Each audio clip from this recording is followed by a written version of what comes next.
So we have implemented all the CRUD operations, but there is a small issue in our current implementation. Note that when I click the delete button, it takes about a second until this post is removed from our table. Have a look. Delete. It took about half a second or a second.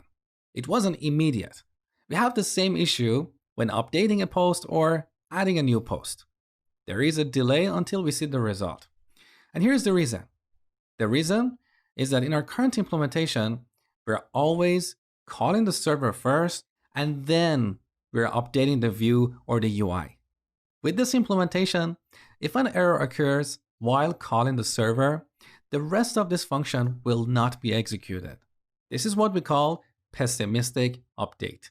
So we are not sure if the call to the server is going to succeed or fail. In contrast to pessimistic update, we have optimistic update. So we can assume that most of the time, the call to the server succeeds. So instead of calling the server first, which is going to take some time, we're going to go ahead and update the UI, and then we will call the server. Now, if this call fails, we can revert the UI back to its previous state. Let me show you how to implement this. So first, I'm going to move these two lines up. So we're going to update the UI first, and then call the server. Save the changes back in the browser. Now, when I click the delete button, this post will be immediately removed. Have a look.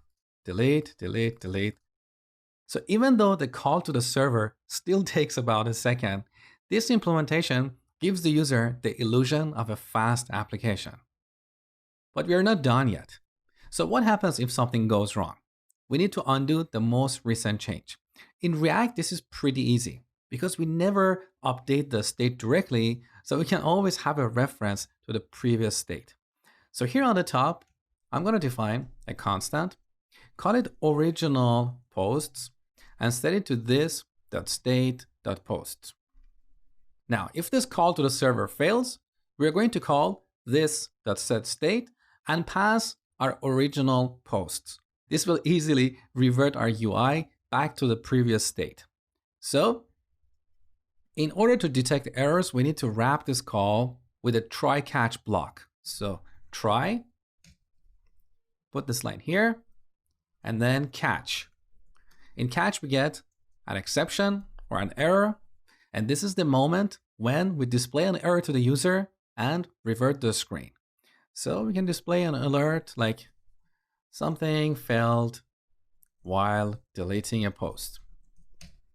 And then we call this .setState, set our posts to original posts. As simple as that. Now let's simulate an error. So right after the call to Axios.delete, I'm going to throw an error. This is just a simulation because our fake backend JSON placeholder is always up and running.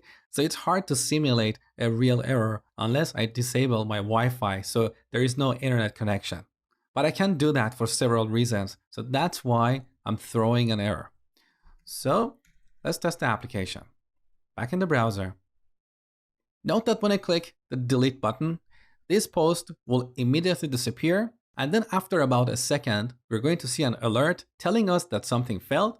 And then this post will come back to the table. Have a look. Delete, it's gone. We got the alert, something failed. Okay, and the post is back. So this is how you implement optimistic updates. First, you keep a reference to the original state.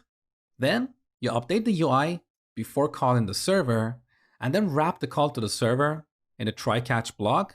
In the catch block, you'll display an error and then update the state to the previous state.